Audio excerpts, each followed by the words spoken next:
ಇದು ಸಾರ್ವಜನಿಕರ ಪರವಾಗಿ ಹೋರಾಟ, ಇದು ಯಾರದೇ ಒಬ್ರು ಪರವಾಗಿ ಒಂದು ಪಕ್ಷದ ಹೋರಾಟ ಅಲ್ಲ.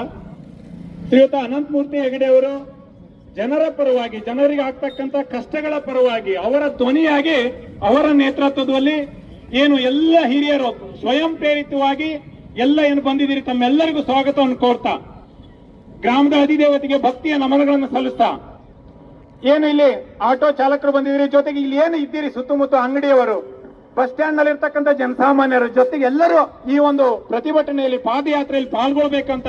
ಯಾಕಂದ್ರೆ ಎಲ್ಲರ ಪರವಾಗಿ ಹೋರಾಟ ಇದು, ಯಾರದೇ ಒಬ್ಬರದಲ್ಲ. ಬಂಧುಗಳೇ, ಈ ಹೋರಾಟ ಯಾತಕ್ಕಾಗಿ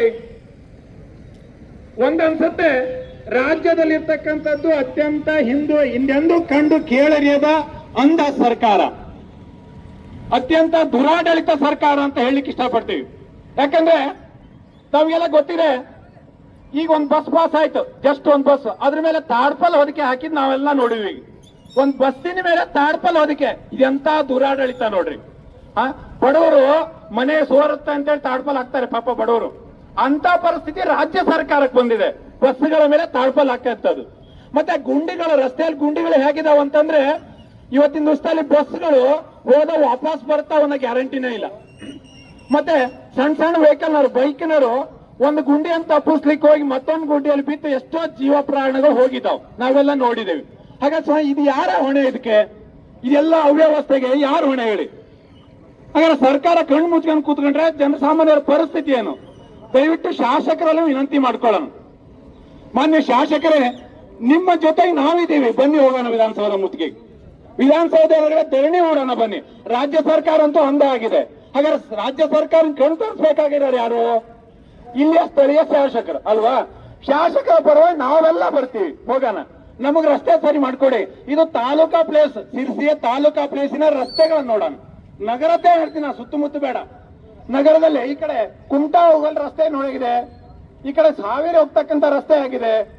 ನಿಜವಾಗ್ಲೂ ಅದೊಂಥರ ದುರಾಡಳಿತಾನೆ, ಬಹಳ ಅನ್ಯಾಯ, ದೊಡ್ಡ ಅನ್ಯಾಯ ಇದು ಬಡವರಿಗೆ ಮಾತ್ರ. ಮತ್ತೆ ಇನ್ನೊಂದು ದೊಡ್ಡ ಸಮಸ್ಯೆ ಏನಂತಂದ್ರೆ, ನಿಮ್ಗೆಲ್ಲರಿಗೂ ಗೊತ್ತಿದೆ, ರೈತರಿಗೆ ಕಳೆದ ಬಾರಿ ಫಸಲ ಬಿಮಾ ಯೋಜನೆ ಒಳಗೆ ರೈತರು ಕಟ್ತಕ್ಕಂತ ಬೆಳೆ ವಿಮೆ ಅದು ಬರ್ಬೇಕಂತಂದ್ರೆ ಹವಾಮಾನ ಆಧಾರಿತ ಅಲ್ವಾ? ಅದಕ್ಕೇನಂತಂದ್ರೆ ಸ್ಯಾಟಲೈಟ್ ಆಧಾರದ ಮೇಲೆ ಎಲ್ಲೆಲ್ಲಿ ಗ್ರಾಮ ಪಂಚಾಯತಿಗಳಲ್ಲಿ ಮಳೆ ಮಾಪನಗಳನ್ನು ಇಟ್ಟಿರ್ತಾರ ಅಲ್ವಾ? ಆ ಮಳೆ ಮಾಪನಗಳ ಆಧಾರದ ಮೇಲೆ ಇನ್ಸೂರೆನ್ಸ್ ಕಂಪನಿಯವರು ನಮಗೆ ಇನ್ಸೂರೆನ್ಸ್ ಕ್ಲೈಮ್ ಮಾಡ್ತಾರೆ. ಆದ್ರೆ ಮಳೆ ಮಾಪನಗಳೇ ಸರಿ ಇಲ್ಲ ಅಂದ್ರೆ ಪರಿಸ್ಥಿತಿ ಏನು? ಕಳೆದ ಅವಧಿಯಲ್ಲಿ ಒಂದು ಉದಾಹರಣೆ ಕೊಡ್ತೀನಿ. ಕಳೆದ ಅವಧಿಯಲ್ಲಿ ಎಲ್ಲಾ ಕಡೆ ಬೆಳೆ ವಿಮೆ ಕ್ಲೇಮ್ ಆದ್ರೂ ಕೂಡ ನಮ್ಮ ಸಿರ್ಸಿ ತಾಲೂಕಿನ ಕೆಲವು ಗ್ರಾಮ ಪಂಚಾಯತಿಗಳ ಬೆಳೆ ವಿಮೆನೇ ಬರಲಿಲ್ಲ. ಅದಕ್ಕೆ ಕಾರಣ ಏನಂತಂದ್ರೆ, ಆ ಇನ್ಶೂರೆನ್ಸ್ ಕಂಪನಿಯವರು ಹೇಳಿದ್ದು ಒಂದೇ, ನಿಮ್ಮ ಮಳೆ ಮಾಪನ ಯಂತ್ರಗಳು ಸರಿ ಇಲ್ಲ, ನಮ್ಮ ಕ್ಯಾಲ್ಕುಲೇಷನ್ ಸರಿ ಇದೆ, ನಾವು ಇನ್ಶೂರೆನ್ಸ್ ಕೊಡ್ಲಿಕ್ಕೆ ಬರಲ್ಲ, ನಿಮ್ಗೆ ಕ್ಲೇಮ್ ಮಾಡ್ಲಿಕ್ಕೆ ಆಗಲ್ಲ.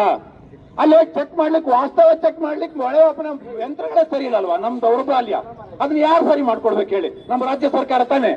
ಕಳೆದ ಸಾರಿ ನಮ್ಗೇನೋ ಅದೃಷ್ಟಕ್ಕೆ ವಿಶ್ವೇಶ್ವರ ಕಾಗೇರಿ ಅವರು ಕೇಂದ್ರದಿಂದ ಎಲ್ಲಾ ರೈತರಿಗೆ 1 ಎಕರೆಗೆ 20,000 1 ಎಕರೆ ಅಡಿಕೆಗೆ 20,000 ಅಂತ ಕೇಂದ್ರ ಸರ್ಕಾರದಿಂದ ಕೊಟ್ಟಿದ್ದಕ್ಕೆ ಮಾತ್ರ ನಮ್ಗೆ ರೈತರಿಗೆ ಅದು ಅನುಕೂಲ ಆಯ್ತು. ಇಲ್ಲ ಅಂತಂದ್ರೆ ಆ ಹಣದಿಂದ ಅನ್ಯಾಯ ಆಗಿರ್ತಿದ್ವಿ. ಹಾಗಾಗಿ ದಯವಿಟ್ಟು ಆ ಮಳೆ ಮಾಪನ ಯಂತ್ರಗಳನ್ನು ಮುಂದಾದ್ರೂ ಕೂಡ ಸರಿ ಮಾಡಿ, ಮುಂದೆ ಬಡವರಿಗೆ ಆಗ್ತಕ್ಕಂಥ ರೈತರ ಆಗ್ತಕ್ಕಂಥ ಅನ್ಯಾಯಗಳನ್ನು ಸರಿ ಮಾಡಿ. ದಯವಿಟ್ಟು ರಾಜ್ಯ ಸರ್ಕಾರಕ್ಕೆ ಮತ್ತೊಮ್ಮೆ ಶಾಸಕರಿಗೆ ವಿನಂತಿ ಮಾಡ್ಕೋತಾ, ಮುಂದೆ ಜನಸಾಮಾನ್ಯರಿಗೆ ನಾವು ಜನಸಾಮಾನ್ಯರ ಪರವಾಗಿ, ರೈತರ ಪರವಾಗಿ ಅಂತ ಏನ್ ಸರ್ಕಾರ ಆಡಳಿತಕ್ಕೆ ಬಂದಿರಿ, ದಯವಿಟ್ಟು ಕಣ್ಣು ಮುಚ್ಚಿ ಕೂತ್ಕೊಳ್ಳದೆ ಜನರ ಕಷ್ಟಗಳನ್ನ ಆಲಿಸಿ. ಇಲ್ಲ ಹೋದ್ರೆ ಮುಂದಿನ ದಿವಸದಲ್ಲಿ ಉಗ್ರ ರೂಪ ಹೋರಾಟಗಳನ್ನು ಮಾಡಬೇಕಾಗುತ್ತೆ. ರೈತರು, ಜನರು ರಸ್ತೆ ಕೇಳಿದ್ರೆ ಮುಂದಿನ ಸರ್ಕಾರದ ಪರಿಸ್ಥಿತಿ ಕಷ್ಟ ಆಗುತ್ತೆ ಅಂತ ಹೇಳ್ತಾ ಎಲ್ಲರಿಗೂ ಒಂದ್ಸಿ 12 ಮಾತನ್ನು ಮುಗಿಸ್ತಾ ಇದ್ದೀನಿ.